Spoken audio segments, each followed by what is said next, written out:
ప్రభునందు ప్రియమైన దేవుని బిడ్డలందరికీ శుభవందనాలు తెలియజేస్తున్న ఆయుష ఆరోగ్యాన్ని ఇచ్చే ఉదయకాలంలో ప్రభును స్తుతించే భాగ్యాన్ని దయచేసిన దేవునికి స్తోత్రం కలుగునగాక. మంచి ఫలములు ఫలింపని ప్రతి చెట్టు నరకబడి అగ్నిలో వేయబడును.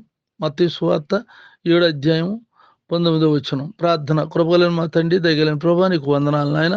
ప్రార్థనలు ఏకీపిస్తున్న ప్రతి వారిని నాయన ఫలాలు ఇచ్చే చెట్లులాగా ఉంటకు సహాయం చేయండి. ఆత్మీయ జీవితంలో ఎదుగుదల దయచేయండి నాయన.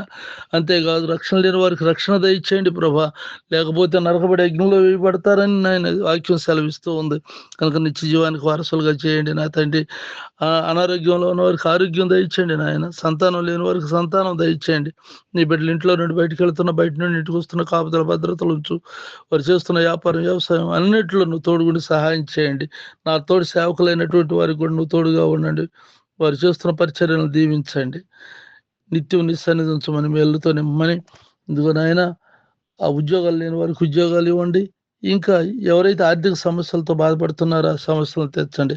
యేసునామమున అడుగుచున్నాను తండ్రి, ఆమెన్. తండ్రి అయిన దేవుని దయ, ప్రభువైన యేసుక్రీస్తు వారి కృప, పరిశుద్ధాత్మకు సన్నిధి నిత్యం తోడై ఉండును గాక.